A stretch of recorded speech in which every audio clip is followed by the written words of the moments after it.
warahmatullahi wabarakatuh. Berjumpa lagi bersama kami di JNBA Channel, channel kesayangan warga Nahdien Banjar Agung. Baik pemirsa JNBA Channel yang saya sayangi, kali ini kami akan membahas seputar masalah ziarah kubur.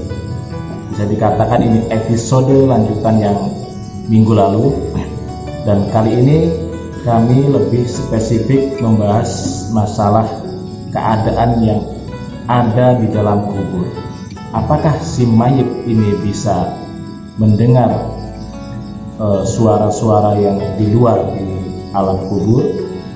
Apakah si mayit ini ketika sudah dikubur bisa menerima doa-doa dari orang-orang yang mendoakan yang masih hidup di dunia? Baik pemirsa, di studio telah hadir untuk membahas masalah ini yaitu Ustadz Agus Setiawan SPDI, dan akan kita sapa langsung untuk segera memulai membahas masalah ziarah kubur ini. Baik, assalamualaikum warahmatullahi wabarakatuh Ustaz. Waalaikumsalam warahmatullahi wabarakatuh. Kembali lagi Ustaz di studio yang mungkin super antik ini, dan tetap kita akan membahas masalah seputar hukum Islam. Dan kali ini kita akan melanjutkan bincang-bincang kita pada episode yang sebelumnya Ustaz, masalah ziarah kubur insyaallah. Jadi begini Ustaz, ya, masalah ziarah kubur ini atau alam di alam kubur ini, sebenarnya apakah benar ahli kubur ini bisa mendengarkan perkataan-perkataan orang yang masih hidup kepada mereka? Ya, monggo Ustaz. Baik, assalamualaikum warahmatullahi wabarakatuh.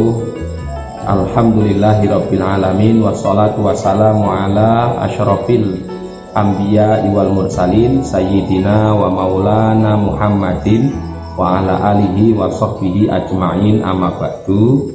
Yang kami muliakan para alim, kiai, asatid, asatidah serta pemirsa sekalian, wabil khusus Ustadz Sofan Sofian yang selalu setia menemani kajian-kajian Islamiyah di JNBA Channel. Mudah-mudahan ini menjadi ibadah. Nah, kemudian menanggapi pertanyaan apakah ahli kubur itu mengetahui atau mendengar orang-orang yang di dunia, yang perkataan orang di dunia kepadanya, maka menjawab seperti ini, jawabnya adalah benar. Artinya orang yang sudah wafat itu bisa mendengar orang-orang yang masih hidup. Jadi itulah sebabnya Rasulullah Shallallahu Alaihi Wasallam, beliau juga ketika memasuki area pemakaman berdoa, mengucapkan doa selamat untuk mereka. Kalimatnya assalamualaikum daraqaumin mu'minin misalnya gitu. Dan ini juga kan diajarkan oleh beliau kepada umatnya agar satu, menziarahi makom, yang kedua ketika masuk ke area pemakaman mengucapkan salam. Salamnya itu ya semisal ya assalamualaikum ya ahlal kubur atau ya daraqaumin mu'minin. Kalimat salamnya itu menggunakan sigot khitab, artinya seperti orang berbincang, berhadapan gitu. Assalamualaikum gitu penggunaannya. Nah, maka adanya ajaran dari Rasulullah Sallallahu Alaihi Wasallam kalau kita mengucapkan salam seperti berhadapan-hadapan, ini tentu bukan berarti Rasulullah mengajarkan hal yang mengada-ngada. Artinya bahwa mereka pun bisa menjawabnya gitu. Dan ini diperkuat juga dengan hadis Rasulullah Sallallahu Alaihi Wasallam telah bersabda, ma min rajulin yazuru qabra akhihi wa yajlisu indahu illa ista'nasa bihi wa radda alaihi hatta yaquma. tidaklah seseorang yang menziarahi makom saudaranya dan duduk di sekitar makom kecuali ahli kubur itu bahagia, senang itu. Maka kalau ada anak ziarah ke makam orang tuanya yang sudah wafat itu senang. Menurut hadis ini, waradda alaihi hatta yaquma, kalau dia diucapkan salam, dia akan membalas salam itu, dan dia akan mendengar sampai dia pergi. Nah, ini hadis diriwayatkan oleh banyak rawi ya, termasuk ada Syekh Abdul Razak dalam kitab Musonafnya, Abu Ya'la At-Tailami dan lain-lain dari jalur sahabat Abi Hurairah radhiyallahu anhu. Nah, jadi kesimpulannya tradisi Nabi ya, Ustadz Sofyan, tradisi Nabi itu kalau menjelang subuh beliau ziarah ke makom kakek dan beliau mengucapkan salam seperti salam berhadapan-hadapan dengan sahabat. Saya kira itu. Jadi seolah-olah berdialog antara yang masih hidup dengan yang sudah meninggal. Iya. Jika demikian Ustaz, bahwa si ahli kubur ini mendengar perkataan-perkataan yang masih hidup, manusia yang masih hidup, apakah ini tidak bertolak belakang dengan ayat Al-Quran? Kan ada ayat Quran yang begini kurang lebih, Ustaz. Wa ma anta bimusmi'in man fil kuburi, surat Fatir ayat 22, yang kurang lebih artinya tidakkah engkau dapat menjadikan orang yang dikubur itu bisa mendengar? Artinya kan ini mayat ini, jenazah ini tidak bisa mendengar orang-orang yang masih hidup gitu. Gimana ya? Itu surat Fatir ayat 22. Surat Fatir ayat 22 mengenai penjelasan ayat ini, wa ma anta bimusmi'in man fil kubur, gitu ya. Tidaklah engkau bisa menjadikan orang yang dikubur itu bisa mendengar. Ini surat Fatir ini menurut penjelasan ulama, diantaranya adalah Ibnul Qayyim dalam kitabnya Ar-Ruh, itu dikatakan di sini bahwa kita tidak akan bisa memberikan nasihat kepada orang-orang yang hatinya itu mati. Perkataan kita nggak ada manfaatnya bagi mereka. Sebenarnya ayat ini ada awalannya itu innallaha yusmi'u mayyasha, sesungguhnya Allah itu menjadikan orang mendengar kepada orang yang dikehendaki gitu. Artinya di dalam kehidupan dunia itu ada orang yang kita nasihati ya bisa menerima, bisa mendengar, ada juga yang enggak. Nah, begitu juga ketika di kubur, alam kubur ada yang bisa, ada yang enggak. Kalau ini diartikan mutlak bahwa semua orang di kubur itu enggak bisa bermanfaat, didoakan, diucapkan salam, maka berarti ini akan bertentangan dengan perilaku Rasulullah Shallallahu Alaihi Wasallam, kan tumburan. Nah, supaya tidak tumburan, bagaimana? Berarti kita yang salah dalam menangkapnya. Berarti ada orang itu yang bisa menangkap, ada yang tidak. Itu seperti itu. Kemudian bisa kebiasaan orang Indonesia ini, ziarah ke kubur itu kan mereka membaca Quran, zikir, terus doa. Apakah itu sampai kepada ahli kubur? Karena menurut beberapa yang saya ketahui literatur dalam mazhab Syafi'i umumnya, bacaan Quran dan zikir itu tidak sampai ke mayit, Ustaz. Itu bagaimana, Ustaz? Ya. Pertama perlu digarisbawahi dulu bahwa dari 4 mazhab, yaitu Hanafiyah, Malikiyah, Syafi'iyah, Hanabilah, itu yang tiga menghukumi bahwa membaca Quran diperuntukkan mayit itu hukumnya sampai. Jadi 3 mazhab menghukumi sampai, kecuali 1 mazhab, yaitu mazhab Syafi'i. Kebetulan mazhab kita itu Ustaz Sofyan. Jadi mazhab kita, mazhab Syafi'i, menurut pendapat yang masyhur itu tidak sampai kepada mayit. Tapi ini enggak berhenti di sini keterangannya. Iya masih koma, kecuali kalau dia diniatkan pahalanya itu dihadiahkan kepada mayit. Jadi nggak bisa ya, ibaratnya gini, saya membaca Quran, amalnya ini menggantikan untuk si amalnya si A si B, itu nggak bisa kayak gitu. Tapi kalau baca Quran kan dapat pahala, nah pahalanya saya hadiahkan kepada mayit, ini menurut mazhab Syafi'i sampai. Jadi maka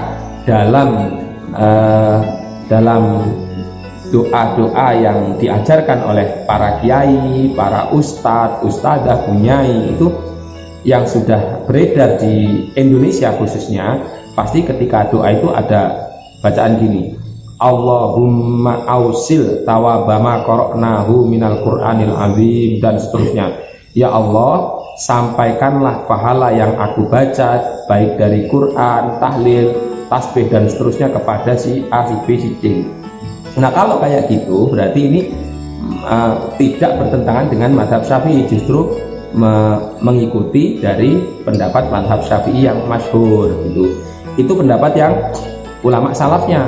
Tapi kalau menurut ulama Syafi'iyah yang mutaakhirin itu hukumnya sampai sebagaimana pendapat yang 3 mazhab itu seperti itu. Bisa dijelaskan Ustaz dalil yang lebih spesifik lagi lah tentang yang masalah ini terkait baca Quran sampai tidak sampai atau tidak ini ya, biar lebih terang benderang lah. Nah, ada itu sebenarnya banyak ya, coba saya sampaikan beberapa saja, diantaranya satu hadis yang diriwayatkan oleh Ibnu Hibban dan lainnya, Imam Ibnu Hibban dan lainnya. Rasulullah Shallallahu Alaihi Wasallam bersabda, Iqra'u ala mautakum surat Yasin, bacakan kepada orang-orang wafat kalian surat Yasin.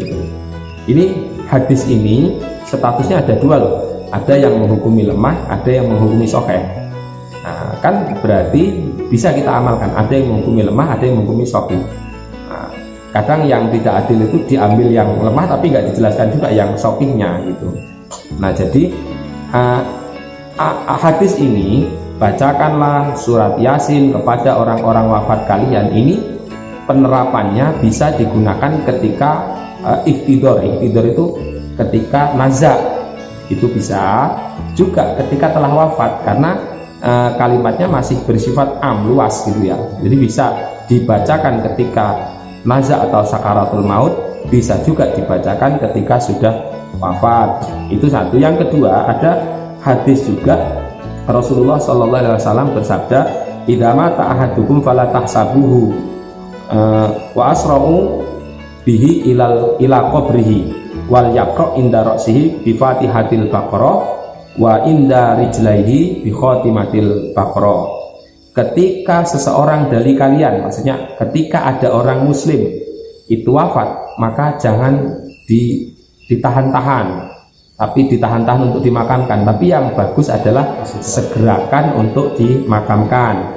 Lalu bacakan di sekitar kepalanya itu pembukaan Al-Baqarah, Alif Lam Mim itu ya. Nanti di bagian kakinya dibacakan penutupnya surat Al-Baqarah gitu.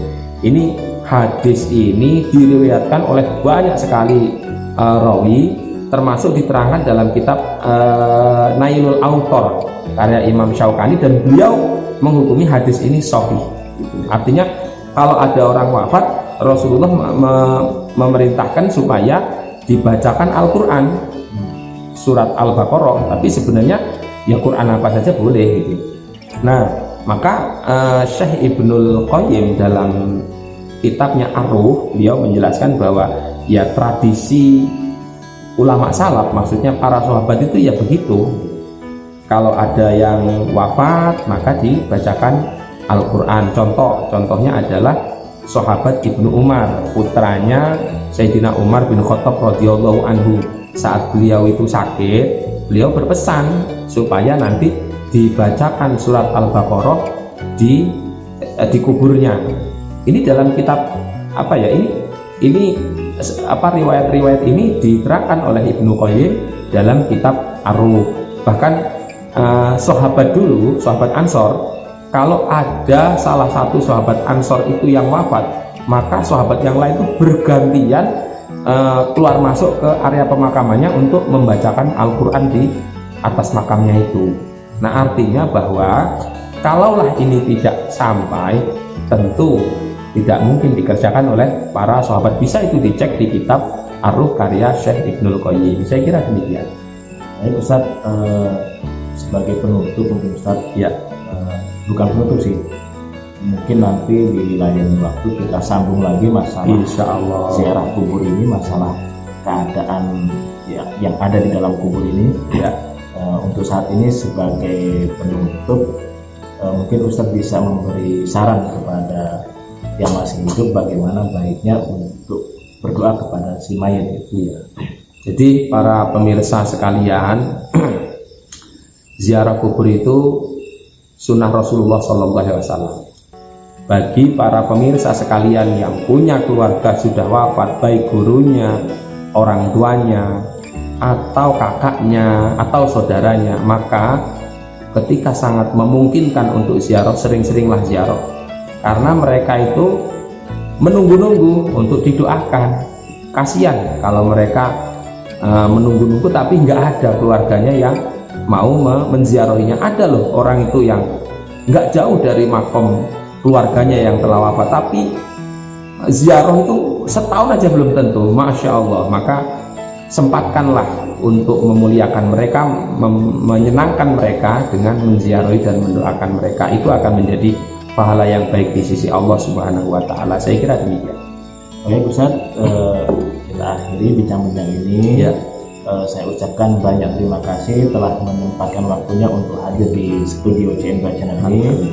Semoga Ustaz tidak bosan dan tidak pernah lelah untuk hadir di studio channel CNBA Channel ini. Baik Ustaz, saya akhiri. Assalamualaikum warahmatullahi wabarakatuh. Waalaikumsalam warahmatullahi wabarakatuh. Pemirsa CNBA Channel yang saya hormati, demikianlah bincang-bincang kami dengan Ustaz Agus Setiawan terkait masalah ziarah kubur, dan harapan kami memberikan saran kritik terhadap channel CNBA Channel ini agar terus berkualitas dan terus bisa eksis istiqomah untuk menyebarkan ajaran-ajaran agama. Semoga ini bermanfaat untuk warga Nahdien, terutama yang berada di Banjar Agung Bang Bawang. Sekian dari kami. Assalamualaikum warahmatullahi wabarakatuh.